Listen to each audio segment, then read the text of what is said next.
I understood that the love I had buried wasn't truly dead. It was only waiting for her to excavate it. The realization hit me with the physical force of a tidal wave, leaving me gasping and disoriented in a world I had meticulously constructed to prevent such violent intrusions. For 3 years, I had perfected the art of emotional preservation. My heart was a museum, meticulously curated, every exhibit labeled, "Do not touch." I operated under the assumption that if I never ventured beyond the narrow confines of routine, if I never allowed my emotional register to move past neutral, I would be safe. Safe from devastating loss, yes, but also safe from the crushing, terrifying potential of joy. My days were about maintenance, paying the mortgage on the house that felt too large, walking the same routes through Chicago's Lincoln Park, and answering professional emails with robotic efficiency. I was a man preserved in amber, functional, but utterly without warmth. This sudden, agonizing jolt of hope was an invasion. It was a threat to the carefully engineered stability of my solitude, and it terrified me more than any grief had. The reason for this profound paralysis was Sarah. Her absence was a physical constant, like missing a limb. She hadn't left me, she had been stolen, ripped away by a sudden, cruel medical error 3 years prior. It wasn't just her death I mourned, it was the death of the David who existed when she did. That man believed in the future, in reckless optimism, in the possibility of forever. The current David was merely the caretaker of relics, convinced that any attempt to move forward was a betrayal of the beautiful, complete life we had built. I had internalized the belief that I was too fragile for happiness, that the universe had marked me as perpetually vulnerable. Love was too high a currency, and I simply couldn't afford to risk losing everything again. I wasn't just afraid of the pain of separation. I was afraid of the very act of reaching out, of admitting that life could and perhaps should continue in brilliant color without her. The moment was silent, yet deafening. I was sitting on my usual bench in the park, pretending to read a novel I hadn't absorbed a word of when she walked past. It wasn't the kind of head-turning beauty that demands attention. It was a quality of light, a profound, unsettling clarity she seemed to carry. She was laughing, slightly bent over, trying to control a boisterous golden retriever that was clearly winning the argument about direction. Her laugh didn't sound polite or performed. It sounded real, ringing out like the sound of a forgotten bell being struck after years of silence. The air around me, the familiar stale air of my self-imposed isolation, suddenly thickened, grew charged. My chest, which had been a solid, impermeable block of ice since that terrible day, felt a terrifying, unfamiliar flicker. It was pure, unadulterated recognition. My mind didn't form words or rational thoughts. It formed a single, primal, devastating statement. "Oh, there you are." Before I could retreat behind the pages of my book, the massive dog Apollo decided my backpack looked interesting and dragged her leash right to my feet. She finally managed to haul the beast back, her cheeks flushed, a few strands of dark brown hair falling across her forehead. "Oh, I am so sorry," she said, her voice smooth but with a slight appealing rasp at the edges. "Apollo is convinced that anyone sitting quietly must be hoarding treats." I managed to stammer out a weak reply, something about the dog being friendly. We talked about the trivialities of pet ownership and the strange beauty of the early autumn light. But underneath the innocuous small talk, there was a profound sense of mutual recognition. She didn't look at my silence, she looked into it. Her eyes, a deep, intelligent hazel, held no pity, only curiosity and a deep, surprising calm. It wasn't flirting in the conventional sense, it was two souls aligning instantly, bypassing the tedious necessity of introduction. She was Amelia, and for the first time in years I felt anchored to the present moment, not adrift in the past. Our park meetings quickly became the only thing on my calendar that mattered. We moved seamlessly from the safe territory of books and architecture, her profession, to the volatile ground of philosophy and shared vulnerabilities. I told her about Sarah. I didn't frame it as a miserable eulogy. I framed it as a defining, beautiful, and ultimately heartbreaking chapter. Amelia listened without trying to fix me, a revolutionary act that dissolved years of self-pity. She simply accepted the gravity of my loss and treated it not as baggage, but as part of my history. In turn, she shared her own quieter struggles, a strained relationship with her family, the pressure of running her own firm, the relentless solitude that often accompanies fierce independence. With her, the silences were not empty. They were comfortable, filled with an unspoken understanding. I felt the slow, steady erosion of my emotional fortress.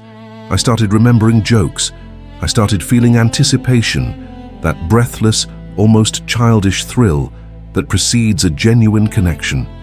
Every shared laugh, every late-night text exchanged across the Chicago cityscape was a brick crumbling from the wall I had spent years building around myself. The chemistry between us was undeniable, a subtle, constant heat that grew stronger with every meeting. We were standing on the precipice of something real and physical, and the thought thrilled me and paralyzed me simultaneously. One Friday evening, we were at her apartment near Wicker Park. We had cooked dinner, opened a second bottle of wine, and the conversation had finally drifted into that comfortable, dangerous intimacy that precedes a physical connection. She was talking about a recent project, but her voice had dropped, and her hand was resting lightly on my arm.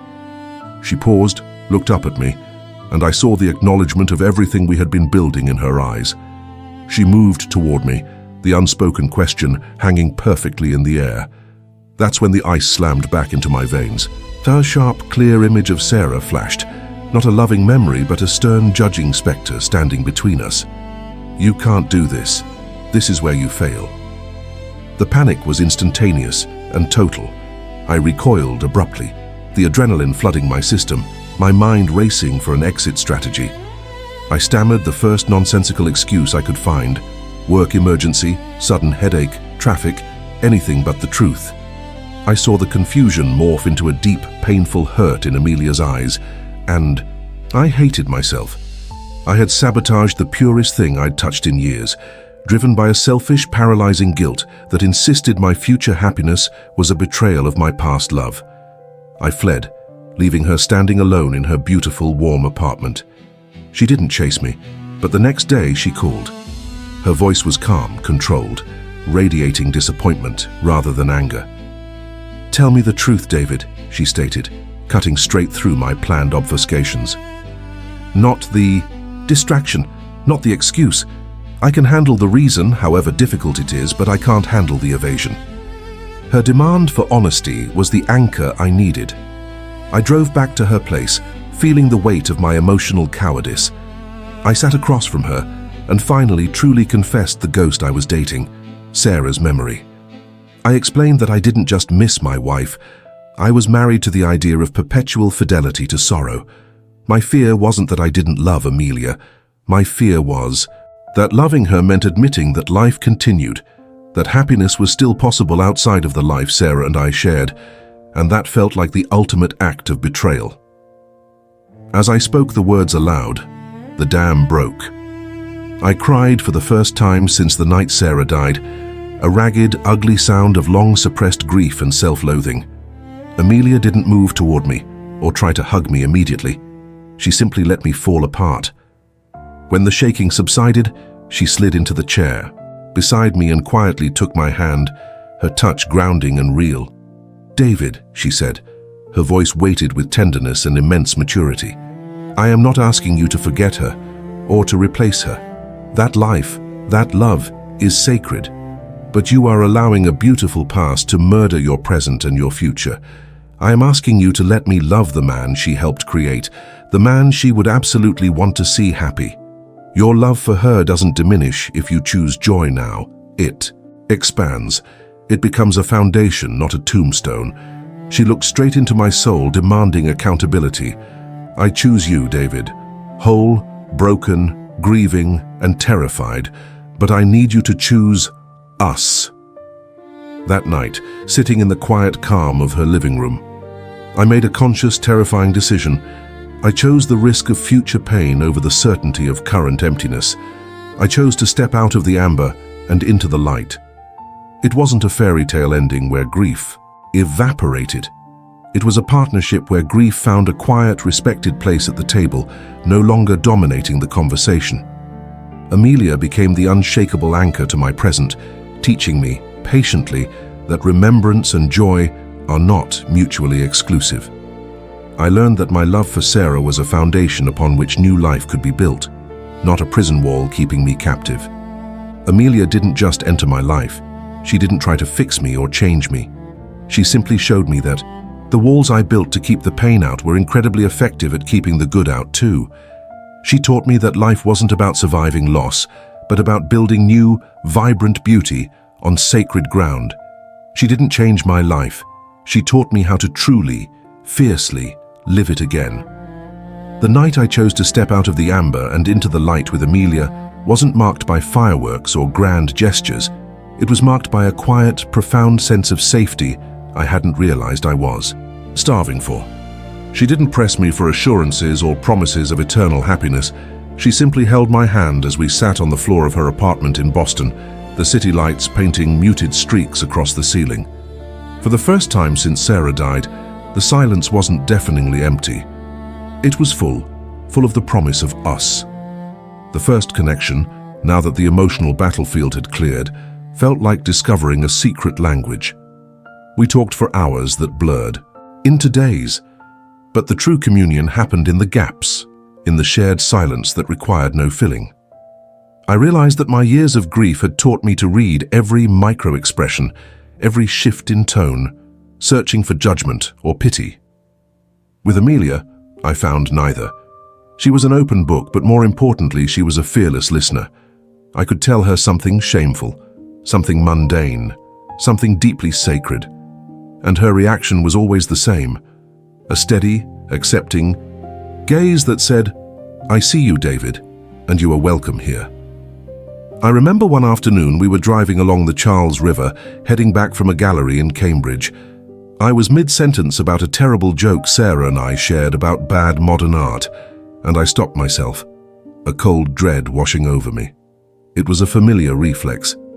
Stop talking about the past. Don't burden her with the ghost. Amelia pulled the car over, not dramatically, just gently easing into a parking spot, overlooking the water. She didn't ask what was wrong, she just waited. I do that all the time, I finally managed, my voice rough. I start telling a story about her, and then I censor myself. I don't want you to think you're competing with a memory. I don't want you to feel less than, or like I'm dragging you through my old life. Amelia turned off the ignition, the sudden quiet of the car amplifying the rush of my blood in my ears. She didn't smile, but her eyes held a soft warmth. "David, you don't drag me through your old life. You invite me to witness the sacred ground upon which you stand. Sarah is not a competitor. She is the author of your capacity to love deeply.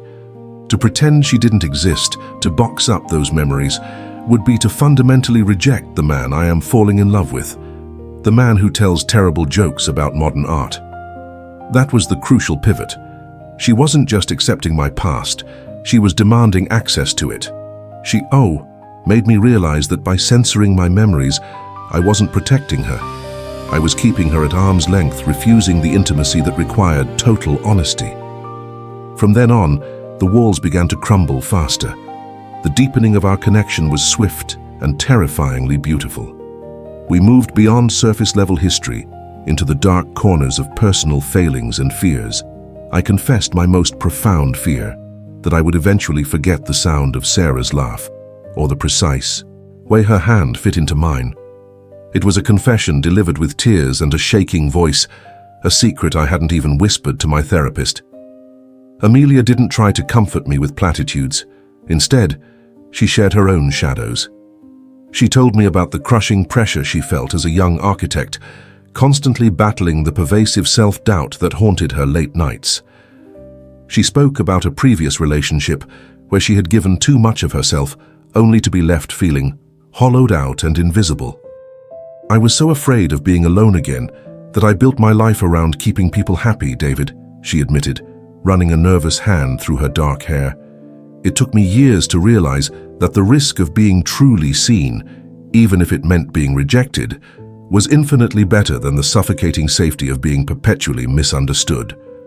That was the magic of Amelia. She made my vulnerability feel like a strength, not a weakness. We weren't just two people dating. We were two scarred adults actively choosing to build a shared shelter out of our deepest fears. We laughed with a reckless abandon that felt entirely new to me, sharing late-night pizza and stupid movie quotes, but the foundation was built on heavy truths and quiet confessions. I felt my chest, which had been a tightly bound knot for years, slowly, agonizing mente, loosen. But the trauma, like a predator patiently stalking its prey, was never truly gone. It simply waited for the perfect moment to strike. The moment came 3 months into our serious commitment, right when the joy felt almost too stable, too certain. We were looking for a weekend getaway, a small cabin outside of Stowe, Vermont. We were sprawled on her living room floor, scrolling through pictures of rustic interiors, the scent of fresh coffee filling the air. "This one looks perfect, David." Amelia pointed excitedly to a picture of a stone fireplace surrounded by deep, comfortable leather chairs. "Cozy, quiet, maybe we could even try cross-country skiing, something totally new for us." My breath hitched, my hand hovering over the screen, froze. The cabin wasn't just cozy. The wooden beams, the exact shade of the granite hearth, the way the light fell through the huge bay window, it was an almost perfect facsimile of the small house Sarah and I had rented for our first wedding anniversary. The memory slammed into me with the physical force of a punch to the gut. It wasn't just nostalgia. It was the sickening, irrational fear that I was erasing Sarah, that I was trying to recreate a sacred memory with a replacement. A cold dread spread through my limbs. My mind started spiraling, instantly rejecting the scene. "This is wrong, you can't do this, this belongs to her, you are desecrating the memory." I closed the laptop abruptly, the sharp sound echoing in the silence. "David, what is it?" Amelia asked, her voice instantly laced with concern. I couldn't look at her. I got to my feet, suddenly needing the physical distance of the room between us. I don't think we should go to Stowe," I muttered, walking toward the window, pretending to be intensely interested in the traffic below. "Okay, we can choose somewhere else," she said, her tone still patient, but the question marks were evident in the slight sharpness of her reply. "But what happened? 1 second you were fine, the next you look like you've seen a ghost." "It's nothing, just, I remembered Sarah and I went somewhere similar once, it's just not a good idea." I was lying. It wasn't just that we had gone somewhere similar. It was the terrifying realization that my new happiness was built on the same framework as my old one, and that framework felt unstable, tainted by comparison. "David, talk to me," she insisted, rising and coming toward me, careful, measured. "I can't," I snapped, the adrenaline of the panic making me defensive. "I can't keep doing this, Amelia, I can't. Every time something good happens, every time I feel genuinely happy, the guilt is overwhelming. It feels like I'm betraying her. It feels like I'm moving on too fast, that I'm trying to slot you into a space that was carved out for someone else. And I won't do that to you. I won't use you to heal my wounds." The words tumbled out, harsh and cruel, driven by the sheer terror of loving again. I had retreated completely, shutting down the vulnerable man she had just spent months coaxing out of his shell. I stood rigid, braced for the inevitable argument, or worse, the pity. I had successfully created the distance I instinctively craved when fear took over, but the cost was instant agony. The agony of pushing away the one person who had truly seen me in years. I knew I had wounded her, and the silence that followed was heavy with the weight of my self-sabotage. I had chosen emptiness again, simply because the risk of joy felt too enormous. It wasn't the lightning strike of youthful, reckless infatuation. It was the slow, steady, inescapable burn of deep recognition. Amelia and I had met officially at a gallery opening in downtown Seattle, a chaotic, pretentious event I usually went to only out of professional obligation. But we ended up retreating quickly, gravitating toward a tiny, perpetually greasy spoon diner near my apartment. We spent hours talking about terrible abstract art, the absurdity of life in the Pacific Northwest, and bad coffee that tasted like burnt ambition.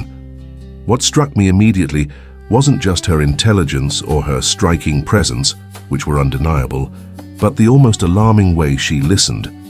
She didn't try to fix the pervasive emptiness I knew was visible in my eyes, nor did she try to fill the silence. She simply acknowledged that the chasm was there, like noticing the steady rain falling outside the window. The safety she offered wasn't a cushioned escape, it was a solid foundation. For the first time since I lost Sarah, I didn't feel like I had to constantly guard the fractured pieces of myself. She saw the damage and didn't flinch. She just pulled up a chair and offered me her quiet company. Weeks bled into months, marked by those endless late-night calls that transcended the practicalities of dating. We moved past the superficial small talk almost instantly, driven by a mutual urgent need to understand the deeper architecture of the other person. I told her about the crushing, relentless pressure of my job in architecture, the constant need to build something permanent and lasting when my own life felt so temporary. More importantly, I told her about the quiet, pervasive fear I carried, the fear of failing again, the fear of living a life that felt undeserved. She reciprocated with equal vulnerability. She shared the complicated, suffocating relationship she had with her family back in rural Oregon, the agonizing moment she realized she had to leave that safe, predictable life to find meaning and purpose in the relentless sprawl of Chicago. We were two broken pieces, not jaggedly broken, but smoothly worn down by life that somehow fit together in surprising, comforting ways. The air around us thickened with unspoken possibility, becoming charged not with desperation, but with a vibrant, quiet anticipation. Every shared, genuine laugh felt like a monumental victory against the pervasive, leaden gloom that had defined my existence for years. The emotional tether grew so strong that the physical attraction, initially a secondary spark, became inextricably linked to it. Touching her hand across a polished maple table felt like anchoring myself to the earth after a long, disorienting flight through grief. I started to believe in the terrifying concept of us. I started to let down the heavy steel curtain I had constructed around my heart. We were sprawled out on my worn, vintage leather couch one Friday evening, the sharp, glittering lights of the Chicago skyline reflecting in the glass of my living room window, planning something that felt terrifyingly permanent. A weekend getaway. Amelia was scrolling through images on her laptop, her brow furrowed in concentration, searching for a cabin retreat, somewhere near Lake Michigan. The images were idyllic: cedar wood, a massive stone fireplace, the promise of complete isolation. She looked up at me, her eyes shining with the pure, unadulterated joy of anticipation. "This one, David. Look at the view," she breathed, pushing the screen toward me. "It's near Traverse City. We could hike up the ridge early Saturday morning. The listing says the view of the lake is unbelievable. You'd love the quiet."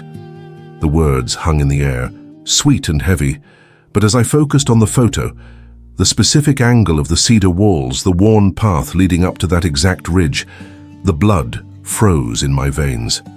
The image, the specific mention of the ridge hike, the scent of old wood and pine that my imagination conjured, it all slammed into me with the force of a physical blow. Sarah and I had taken that exact trip to that exact cabin almost to the day 3 years ago before everything went dark. The vibrant, intoxicating joy I had been feeling just moments before drained out of me instantly, replaced by a cold, metallic taste of profound guilt. It was the sudden, horrifying realization that I wasn't creating a new life. I was merely trying to repaint an old one. My face must have betrayed everything, because Amelia's vibrant smile evaporated immediately. She didn't even need to ask. She looked at me, concerned, the beautiful anticipation in her eyes instantly replaced by a sudden, anxious alarm. "David? What is it? You look like you've seen a ghost." "It's nothing, just...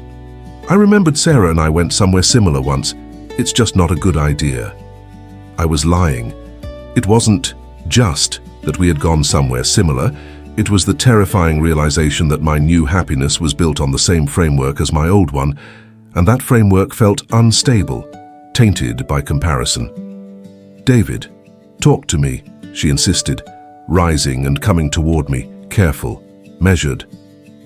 "I can't," I snapped, the adrenaline of the panic making me defensive. "I can't keep doing this, Amelia, I can't. Every time something good happens, every time I feel genuinely happy, the guilt is overwhelming. It feels like I'm betraying her. It feels like I'm moving on too fast, that I'm trying to slot you into a space that was carved out for someone else. And I won't do that to you. I won't use you to heal my wounds." The words tumbled out, harsh and cruel, driven by the sheer terror of loving again. I had retreated completely, shutting down the vulnerable man she had just spent months coaxing out of his shell. I stood rigid, braced for the inevitable argument, or worse, the pity. I had successfully created the distance I instinctively craved when fear took over, but the cost was instant agony, the agony of pushing away the one person who had truly seen me in years. I knew I had wounded her, and the silence that followed was heavy with the weight of my self-sabotage. I had chosen emptiness again, simply because the risk of joy felt too enormous. The words tumbled out, harsh and cruel, driven by the sheer terror of loving again. I had retreated completely, shutting down the vulnerable man she had just spent months coaxing out of his shell. I stood rigid, braced for the inevitable argument, or worse, the pity. I had successfully created the distance I instinctively craved when fear took over, but the cost was instant agony, the agony of pushing away the one person who had truly seen me in years. I knew I had wounded her, and the silence that followed was heavy with the weight of my self-sabotage. I had chosen emptiness again, simply because the risk of joy felt too enormous. Amelia didn't move. She didn't dissolve into tears, nor did she erupt in the frustrated anger I deserved. She simply stood where she was, near the window overlooking the Seattle skyline, bathed in the cool light of the afternoon. Her stillness was more devastating than any argument. I watched her chest rise and fall once, twice, a slow, measured rhythm that spoke of a patience I hadn't earned. Finally, she broke the silence, and her voice was steady, low, and utterly devoid of judgment. "You're right, David," she started, the sound of my name a clear, painful strike in the quiet apartment. "You can't keep doing this, but you're wrong about why." She finally turned to face me, and her eyes, those impossibly honest, deep brown eyes, held no accusation. They held only an unwavering clarity. "You think your guilt is protecting her memory. It's not. Guilt is a cage you built for yourself. You keep pushing me away not because you're afraid of betraying her, but because you are terrified of living fully again. You are terrified of the risk that comes with happiness." My throat tightened. She had dissected the core of my existence in 4 sentences.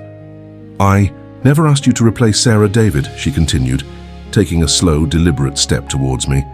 I wanted to back away, to maintain the safe, sterile distance, but my feet were rooted to the floor. "I know her space in your life is permanent. I honor that. She is a part of the man I fell in love with, but I don't want her carved out space. I want the vast, empty space you've been too afraid to use since she left. I want the future you haven't dared to plan, and I won't let. You use the excuse of honoring the dead to kill the living part of yourself. You are not betraying her by choosing joy. You are only betraying us by choosing isolation." The weight of her words settled heavily on my shoulders, heavier than the grief I thought I was carrying. It was the crushing weight of realization. She saw the fear for what it was, not noble loyalty, but cowardice. She didn't need me to be perfect or healed. She needed me to be honest. And in that moment, seeing her refusal to be used or discarded, I understood the magnitude of what I was about to lose. My carefully constructed wall of self-pity crumbled into dust. I finally moved, not to run, but to close the space I had aggressively created. I took 3 quick, desperate steps until I was standing right in front of her. I reached out, my hands trembling violently, and gently cupped her face, my thumbs brushing the soft skin beneath her eyes. I didn't deserve her patience, but I desperately needed her truth. "Amelia," my voice was a raw whisper grating from misuse, "when I look at you, I don't see a replacement. I see a miracle, You are the only person who hasn't treated me like a broken glass doll since I lost her. You saw the mess, and instead of leaving, you brought a light, and that light is so blindingly bright, it terrifies me because I remember what it felt like when the light went out before. The fear of losing you is exponentially greater than the fear of staying in the dark. Tears finally welled in my eyes, not tears of grief for the past, but sheer, profound terror of the future without her. I was confessing the deepest truth, that I loved her so much, the prospect of losing her felt unbearable, and therefore pushing her away seemed like a perverse form of protection. I love you, Amelia. I love the way you laugh at my terrible jokes, the way you insist on watching old, black and white films, the way you make the apartment smell like cedar and coffee every morning. You are not filling a void, you are building something entirely new in the open field where that void used to be, and I want to stand there with you. I want to choose you. I want to fight this fear every single day if you'll let me. It wasn't a fairy tale declaration. It was heavy, weighted with the knowledge of my scars, the reality of my baggage, and the commitment to choose, the terrifying path of joy. It was the most mature adult decision I had ever made. I wasn't just saying I loved her, I was declaring my willingness to be vulnerable forever. Amelia's lips curved into a fragile, relieved smile, and she leaned into my touch. I know, David, and I choose you too. All of you, the past, the fear, the guilt, and the beautiful, overwhelming man hiding underneath all that armor. She didn't wait for my kiss. She rose on her toes and met my lips, a kiss that felt like a covenant, a silent promise of future battles fought side by side. It wasn't fireworks or dramatic passion, it was solidity, warmth, and the immense relief of shared burden. We held on to each other for what felt like an eternity, the silence returning, but this time it was rich with understanding and acceptance. That was the pivot point. That conversation, standing in the late afternoon light in that small apartment, didn't just save our relationship. It redefined my entire existence. I had spent 4 years existing in a state of suspended animation, convinced that the most noble thing I could do was protect Sarah's memory by refusing to create new ones. I was a man living in the past tense. But Amelia didn't change my life. She taught me how to live it. She didn't erase the grief. She simply demonstrated that grief and joy could coexist, like two adjacent rooms in a large house. She gave me permission to be happy, not by demanding I forget, but by reminding me that love in all its forms is inherently expansive. We built our foundation not on a clean slate, but on the acceptance of history. And in doing so, she taught me that destiny isn't a fixed path. It's the brave, terrifying choice to step forward hand in hand into the brilliance of an unknown future.